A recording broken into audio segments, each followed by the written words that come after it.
Bwije abantu bari kubibona ko bwije icyari kinzanye ni ugushimira umukozi w'Imana yego Pascal turo ry'umuhanuzi zanye turo ry'umukozi w'Imana yego ariko ntago ndi buri guhere kuri kamera urakoze cyane ubu twarabamenye yego twarabamenye bati burani pranka ryawe n'abandi batavuga bati kuki yahisemo Pascal oya buriya uyu ni umunsi wa Pascal n'umunsi wa ntuza buriya uzabaho yego ariko uyu ni umunsi wa Pascal yaba yiyoberanya ntabyo wabona impamvu mvuze gutya nuko mbizi ko bagiye kuvuga ko ari agatwiko twapanze ariko niba ari no gutwika turamaze kuko ntimwatwitse buke ndashimira na Pascal Pascal mfatwa mfungwa yangezeho kuri station aho narindi ndamubona wenda n'abandi bazanye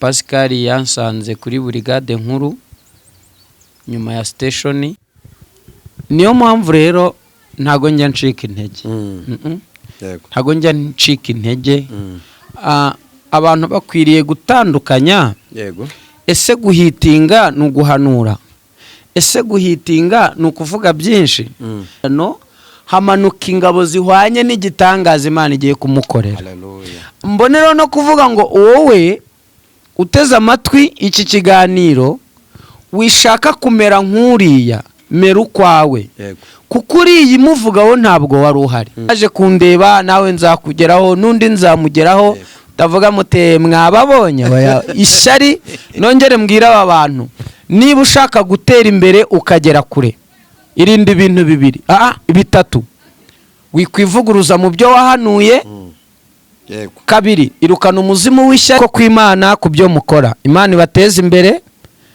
natuye umwuka wo kubaka ku batagombaga kubaka ingo zanyu nizikomere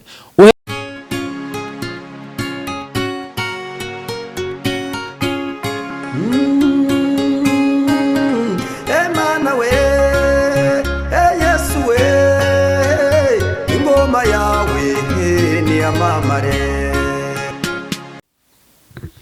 Yes, turabaramukije turabasuhuje amahoro y'Imana nabane namwe abari mu gihugu cy'u Rwanda abari hanze yacyo diaspora mwese turabaramukije kandi turabashimiye. Birashoboka ko wabudukurikiye urwaye cyangwa uri muri situation zitandukanye zitakomereye neza ariko uyu munsi ndakubwira ko mu ijuru hari Imana ni Imana ishobora byose iragukunda ntiyaguhana mu byago no mu makuba iri kumwe nawe. Amahoro y'Imana rero abane namwe mwese tubasabira umugisha. Hanyuma nkuko bisanzwe n'ubwa mbere ngaragaye kwizi kamera aha nta handi ni kuri Imana irahari TV. Nkuko mubibona ndi kumwe n'umugabo ukomeye cyane umunyembaraga urwana kandi akanesha haba mu mwuka ndetse no mu mubiri murabibona ko afite ibigango. Turi n'umunezero rero wo kumwakira kuri iyi channel yacu Imana irahari TV. Ndakwinginze kugira ngo ubwo tugiye kugirana ikiganiro gikomeye kandi cy'umugisha ntukureho urushinge utangirane natwe usozane natwe. Yesu araguha umugisha. Nyakubahwa nibishaka Theogene uraho neza? Amahoro. Yesu nashimwe. Ahimbaza. Amakuru y'iminsi. Ni meza. Turishimye turanezerewe nyuma y'igihe kirekire uri guca mu ngorane uri guca mu makuba uri guca mu butayu burebure turashimye Imana ko tukubonye hano kuri Imana irahari TV. Murakoze cyane ndabasuhuje abantu kubo kuri Imana irahari TV. Yego. Urakoze cyane kuturamutsa aka kanya rero twaguhamagaye kugira ngo tugirane ikiganiro muragumana mikoro nyakubahwa nta kibazo ku kiganiro gitoya ntabwo kiza kuba kinini ariko ndagira ngo tuganire nibishaka Theogene ni muntu ki nibishaka Theogene murabona ko ndi umugabo mvuka mu ntara y'Amajyaruguru ariko mbi Kigali rero uyu munsi byangoye kugira ngo byari bigoye ariko ndahageze. Nifuje kumenya aho uba, kumenya umuryango wawe, kubera impamvu zitandukanye. Rero nahageze. Imana ishimwe. Turakwakiriye mu izina rya Yesu kandi. Murakoze cyane. Amen. Rero ikiri kungenza ntago ari ikintu kinini. Mu buryo bw'imitekerereze ni kinini, kiranagutse, ariko mu buryo bw'abacyumva ni gitoya. Ngira impano nyinshi ntabara, ariko niyo kuzirikana ndayigira. Niyo kuzirikana ndayigira. Rero nabonye ishyaka ryawe n'abandi batavuga bati kuki yahisemo Pascal. Oya, buriya uyu ni umunsi wa Pascal n'umunsi wa ntuza buriya uzabaho. Ariko uyu ni umunsi wa Pascal. Nagira ngo ngushimire imbere y'isi, imbere y'abanyarwanda, imbere y'abantu bari mu mahanga, imbere y'Imana, imbere y'umugore wawe n'abana, imbere y'abo musengana, imbere y'abagukurikirana. Pascal, Imana iguha umugisha. Uyu munsi niriwe nzenguruka ku muntu wese wagize uruhare. Abo nari nageneye uyu munsi, napanze abantu 3.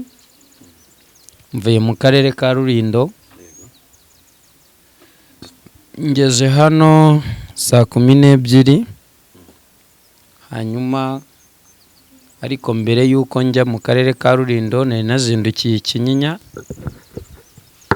muri Nayoti United Noble Church, ku rusengero rw'umucuti wanjye. Imana imuha umugisha. Ntago ndi bumuvuge amazina,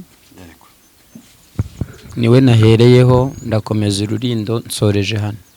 Urakoze cyane. Ni ukuvuga ngo Pascal mubona twicaranye kuri kamera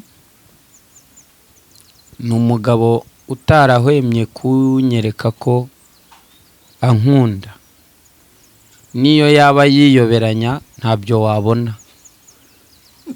Impamvu mvuze gutya nuko mbizi ko bagiye kuvuga ko ari agatwiko twapanze, ariko niba ari no gutwika turamaze, kuko ntimwatwitse buke. Ndashimira Imana, ndashimira na Pascal. Pascal mfatwa mfungwa yangezeho kuri station aho narindi, ndamubona, wenda n'abandi bazanye. Pascal yansanze kuri brigade nkuru nyuma ya station ntoya, ku nkuru yarahansanze. Pascal ku rukiko twarahahuriye, nsomerwa bwa mbere bakabisubika kubw'impamvu z'akazi k'inkiko. Pascal yagiyeyo, hanyuma no gusubukurwa bwa nyuma naramubonye kuri YouTube ko yagiyeyo. Sorry. Rero nagira ngo mushimire ubwitange n'urukundo rukomeye n'umurava yagaragaje, kandi warakoze gusenga. Mu magambo make,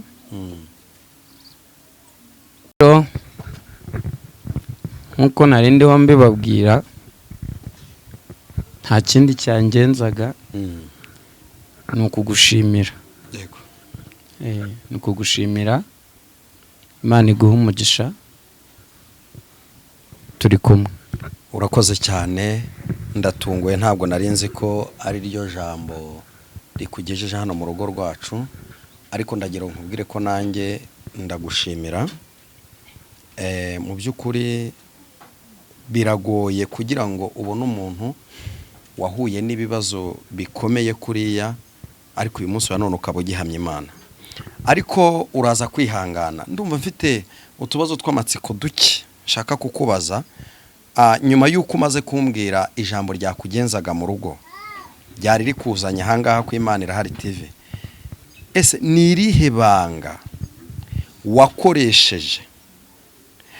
Kuko njyewe ufungwa ibiro wari ufite cyangwa se imbaraga wari ufite, igihe cyose twagiye tuza kukureba tugasanga nizo ufite, ndetse tugasanga ufite akanyamuneza. Ariko n'uyu munsi njya nibaza, ese hanze twari dufite akanyamuneza bitewe n'amakuru Imana yaduherezaga, wowe ni irihe banga wakoreshaga ko ntigeze mbona ko watentebukiwe ngo unanirwe ngo utakame ngo uvuze induru? Mu by'ukuri ni irihe banga wakoresheje kugira ngo n'undi muntu udukurikiye nawe ashobora kugwa mu kibazo nibuze agira uko nawe yakwitwara? Murakoze. Nkunda kubwira abantu ngo intambara yose Imana idafitemo inyungu ntabwo igiye yirwana. Nubona uhamagaye Imana ukabona Imana iracecetse, wimbwirira Imana nabi, uyimbwirira amagambo yo kuyibabaza, ntago Imana ikwanga.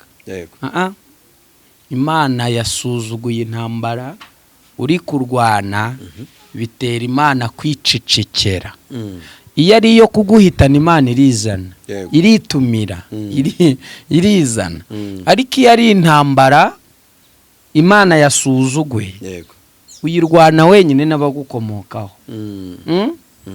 Rero ntago Theogene, sinzi uburyo ndi bubivuge kugira ngo byumvikane neza, ariko ndabigerageza. Bibiliya iravuga ngo abazi Imana yabo bazakomera, nibamara gukomera bo ubwabo bazakora iby'ubutwari. Ntabwo jewe nta binamura, kuko ngenda umunsi ngenda nsize inkuru y'ijambo rivuga ngo niwirukankana umugabo nkawe uzasiga imbaraga zizagusubiza inyuma mu gihe nawe azaba akwirukanka. Narabyiyumvagamo ko ndi mu nzira z'abajya mu maboko atarayanjye, nari mbizi, kuko ubutumwa nari mbufite butazanywe n'abantu, ahubwo Umwuka Wera yaransanze abana nanjye anteguza kare. Umwuka Wera yanteguye kare, kandi nafatanwe na Yesu, kuko umunsi mfatwa nari niriwe 12 mu masengesho. Ntago urumva rero jewe najyanywe n'Umwuka mu butayu gusenga. Ubwo wenda abantu bari bavuye ahantu runaka twari turi kumwe, baravuga bati rwose twari turi kumwe. Ntago nari ndi njyenyine, ndi kumwe n'abantu 3. Rero dusoje amasengesho, Imana imaze gukora icyo yagombaga gukora, ako kanya bahise banabona urufunguzo rw'ibyo nari mbabwiye. Tujyana kuri banke mu mujyi, Imana ibaha umugisha. Ituro bampaye cyangwa se umugisha bampaye nari nkufite mu mufuka. Uwo mugisha nari nkufite mu mufuka. Rero urumva ko Imana yari izi kigiye kuba integura mbere. Kuko nanahamagarwa kuri telefone, ijwi ryarambwiye, ariko si iry'Imana, rirambwira ngo iruka, bagiye kugufata, urimo urashakishwa. Ndi kwa Rubangura mu mujyi, ariko nsuzumye mu mwuka no mu mubiri nsanga nta mpamvu zinyemerera kuba mu gihugu cyanjye n'ububa. Nsanga nta mpamvu. Ndavuga ibyo ari byo byose reka mbayobora hondi, icyo bari bumbaze ndagisubiza, kandi niba hari aho ngomba kujya nyine naho mpagere. Ntawa ndiye urwara, ntawa ntunze urutoki, Imana ishimwe, ntawa nkubise, nta n'uwambwiye nabi. Hari ibintu najya nkunda ngo buriya ngo nukugira ngo bamwumve neza, nta muntu wankozeho. sinjya mbeshya nicaye mu modoka baranjyana ku hedikota barambaza aho nagombaga kuba ndi niho narindi rero urumva Yesu yari yarateguye umutima wanjye hanyuma rero umwuka w'Imana asanga aho nari mfungiwe kuruta deni yabanye nanjye kuruta aho narindi nidegembye aho narindi mfungiwe niho umwuka w'Imana yabanye nanjye cyane kuko azi umutima wanjye azi uko nteye ntago Theogene mpamagawe guhura n'ibyago ngo nyihakane ibyago bikwiye kunyegereza Imana ntago ibyago rero bikwiye kunkura ku Mana cyane ko nta n'ibyago nagize ahangaha abantu batwumve neza nta byago nagize kuko uburyo YouTube ubu nibwo ntangiye gufunguka amaso urabona ko abantu bari kujya kuzana ibiganiro bya kera icyo nicyo kibazo nendaga kugera uyu munsi turi kubona abanyamakuru bazana ibiganiro ari ikintu ushaka kuvuga urabona umuntu arahanuye ati nibishaka Theogene Imana imbwiye ko asubiye muri gereza noneho asumiwe n'amaboko afite imbaraga ndagira ngo mbamenyeshe ko nandi ntabwo ari uko atari afite imbaraga sibyo kandi nukuri bariya bagabo baba muri izi nzego z'umutekano nukuri barasenga naranabibabwiraga mbere barasenga baradukurikirana baratwumva ibyo tuvuga barabyumva kandi n'Imana irabakunda pe ibi ndabivuga mbihagazeho n'amaguru yanjye ko nge winjiyeyo nasanze basenga ntibarambura imikeka nk'ibi byacu ntago batera udutute nk'ibi byacu ariko nabo bubaha Imana sibyo rero amategeko ntabwo abereyeho kurwanya Imana iki cyumvikana n'Imana ntirwanya amategeko ibi bintu bibiri biruzuzanya sibyo rero niba umuntu ahanuye ngo nibishaka Theogene Imana inyeretse ko asubiye muri gereza ni ikiganiro bakoze baravuga ati noneho ni gute turi buhitinge buriya kuhaguruka Imana ikicaye bizabakoraho urumva ni gute turi buhitinge natwe tukamenyekana ntabwo rero Theogene niyo mpamvu rero ntago njya ncika intege ntago njya ncika intege abantu bakwiriye gutandukanya ese guhitinga ni uguhanura ese guhitinga ni ukuvuga byinshi ese guhitinga ni ukujya muri izi nduru ndi kubona no gushaka kongera kugambanira umuntu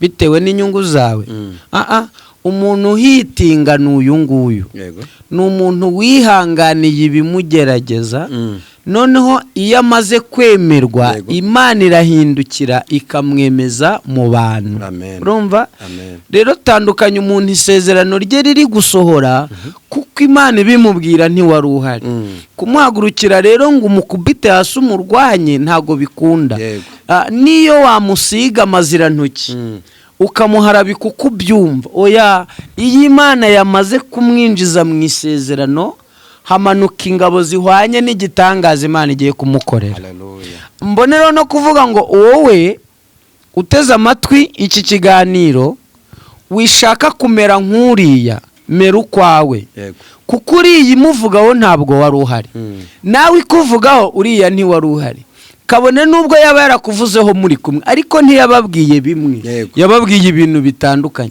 Theogene rero ndi kwinjira mu masezerano Imana yampaye muri 98 ari gusohora muri 2024 noneho bwije abantu bari kubibona ko bwije icyari kinzanye ni ugushimira umukozi w'Imana Pascal rero nzanye ituro ry'umuhanuzi nzanye ituro ry'umukozi w'Imana ariko ntago ndi buri guhere kuri kamera urakoze cyane ubu twarabamenye twarabamenye bati buriya ni pranka ntago njya ntwika Imana niho nangiye gutwika izantwika ari jewe nta mpamvu rero nshuti za ni official ki Imana irahari TV ndarengana yego Imana irahari TV yego abantu rero bagenda badukurikirana hirya no hino jewe simpema sintuza mu gusaba imbabazi ku muntu wambuze uwo ari we wese hanyuma ntangira itangazo wowe babitse kutakiriho kandi uriho ndagira ngo umenyeshe iri jambo ndarivuga nirukanka Yohana 11 Bibiliya ivuga ku nkuru za Lazaro isezerano iyo risinziriye nzagaruka isezerano iyo risinziriye barakuvuga isezerano iyo risinziriye inka zihinduka ingumba isezerano iyo risinziriye ubukwe burapfa indura yitwara ikavamo umugabo yaguta cyangwa umugore akaguta nyuko bukwe ntiyakwemera so ubukwe afite ibyo yakora bo musengana bakwihakana ariko nabivuze ngo nzanye ijambo bya bindi twamenyereye reka ngwe iyi message nuza kuyumva uraza kumva mu buhanuzi bukomeye Yesu bibaye ngombwa ko asubira i Betaniya ubwo ni kwa Theogene kwa Jean Paul kwa Eritiye kwa Mama Fils wowe ubwo uri kubyumva reka iwawe tuhita Betaniya nubwo rero bahamutereye amabuye bakamubwira ko nakurengera umurengwe wawe batazawukira ntibimubujije kugaruka naza kabikangura rero ejo tuzahura uvuza impundu ndagushimiye rero tuzagaruka burije icyari kinzenye ni ukugushimira mu izina rya Yesu ubwo nanyuze ngo ngutangire ubuhamya ko mu bantu mfite ku mutima urimo hanyuma wowe rero mwaje kundeba nawe nzakugeraho nundi nzamugeraho ndavuga mute mwababonye ishyari nongere mbwira aba bantu niba ushaka gutera imbere ukagera kure irinde ibintu bibiri bitatu wikwivuguruza mu byo wahanuye kabiri irukana umuzimu w'ishyari gatatu wikina n'amasengesho Uwiteka bamera umugisha amen murakoze cyane kambasengere ndambuye ukuboko kw'Imana ku byo mukora Imana ibateze imbere natuye umwuka wo kubaka ku batagombaga kubaka ingo zanyu nizikomere uhereye none mugwiza ubwenge buvuye ku Uwiteka amen.